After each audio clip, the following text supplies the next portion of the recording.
There are many benefits to meditating: mental, physical, emotional, spiritual benefits of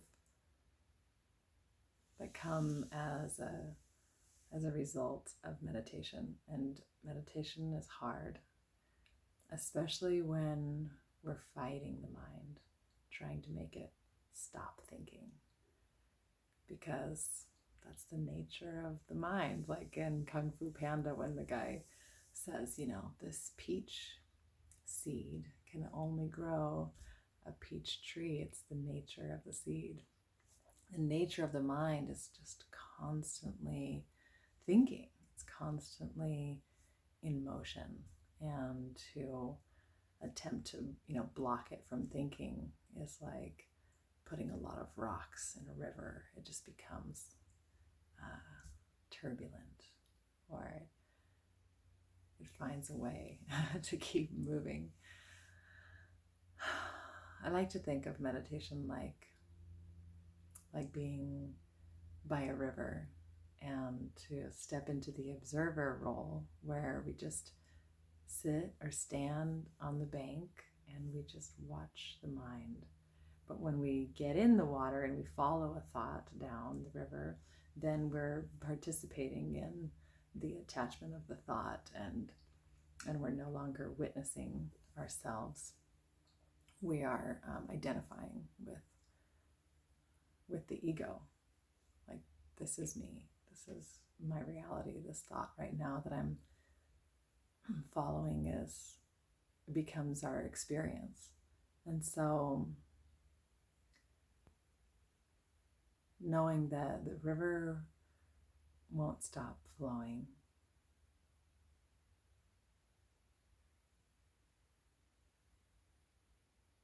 thoughts will always be there. There will always be more.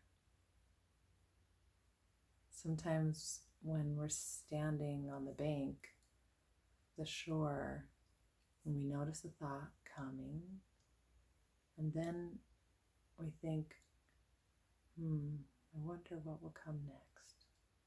And then we allow ourselves to let go of the thought that is passing and to not follow it. And we have a moment of openness and relaxation, non-attachment, and witnessing, presence. That's really what this is about. Then sometimes it becomes a physical thing. My nose itches. And we don't follow compulsion to scratch the nose. I wonder what the next thing is that I'll feel.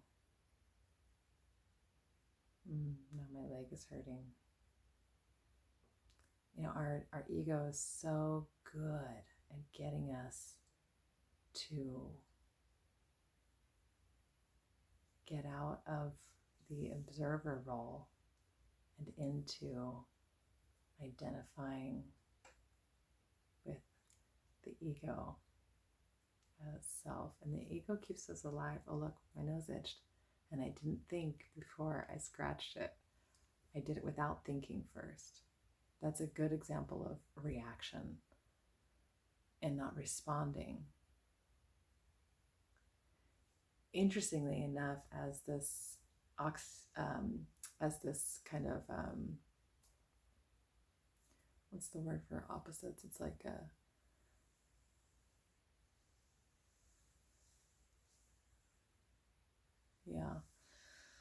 interesting, as we become really good through practice at responding instead of reacting, we're actually able to react in the moments when it's needed, with more like pure clarity and lack of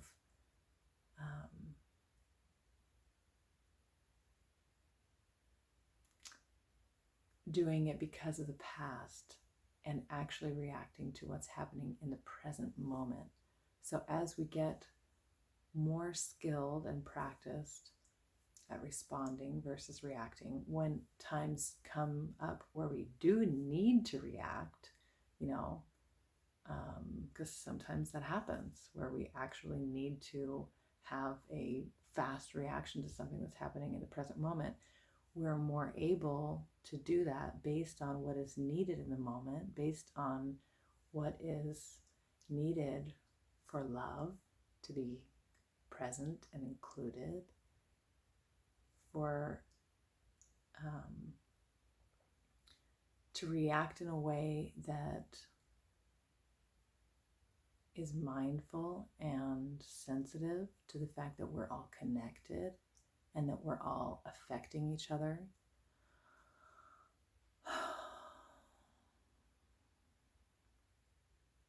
Instead of reacting in a way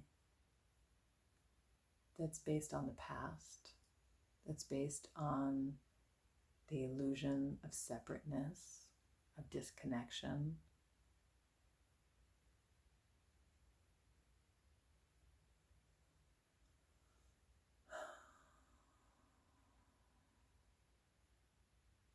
One really great tip that I learned for meditating is to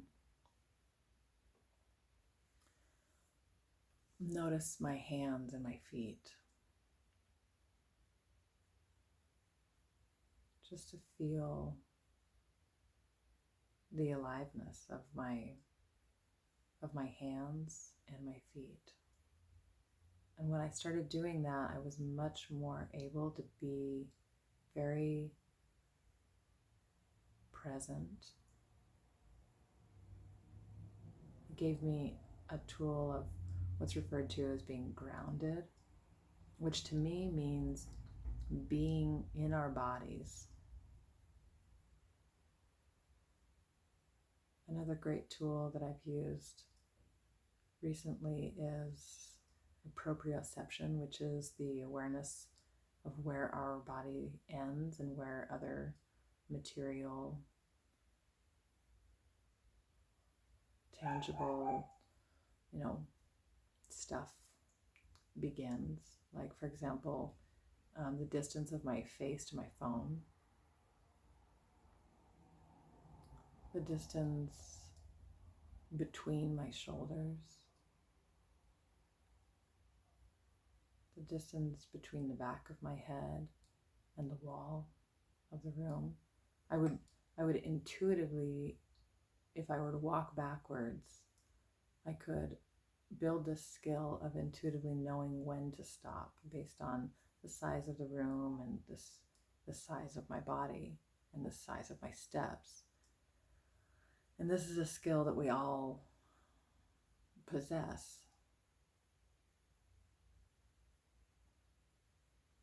And we can sharpen this tool. Doing so allows us to feel more embodied because we become aware and we draw attention to different areas of our body. And the space between the world, the room, the objects, other people, in relation to our bodies. And like the example of the space between, like the distance between my shoulders, this is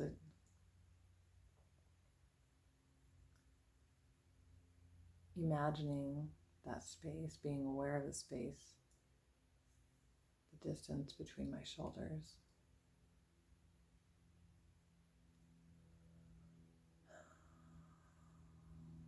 Allows for a cultivation of spaciousness in between each cell and atom and molecule. I don't even really know what all of those are. But in between all of these small particles that make up ourselves and the material world is space. There's space between these tiny particles. And And the spaciousness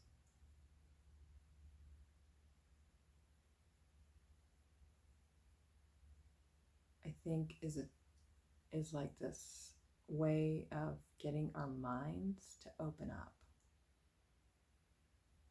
experiencing spaciousness in our bodies and around our bodies, and having that be experienced on a level where you actually feel it.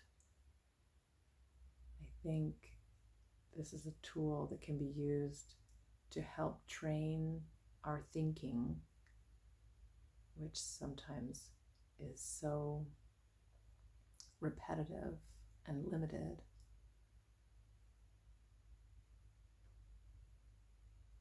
It gets our thinking to be a little bit more open. The possibilities, the opportunities, we are invited to expand our mind by experiencing the spaciousness in our bodies.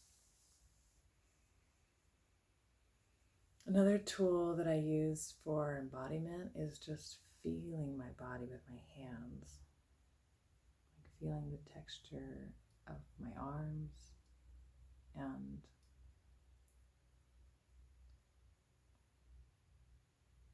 feeling the texture of my fingers.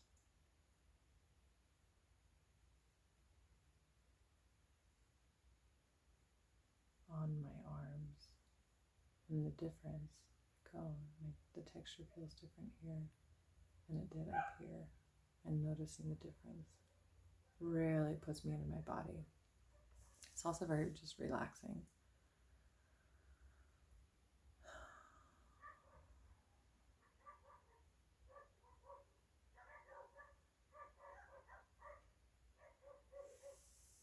I like to think of the dogs in the neighborhood, like they're talking to each other. I don't know what they're saying. I don't speak that language, and yet it exists. Like they're communicating something. It helps me not be annoyed by the dogs. Whatever we can do, whatever you can do that causes no harm and allows you to just relax a little more. Like whatever we need to change in the way that we think about something, do it, right? Like, why not? Why not?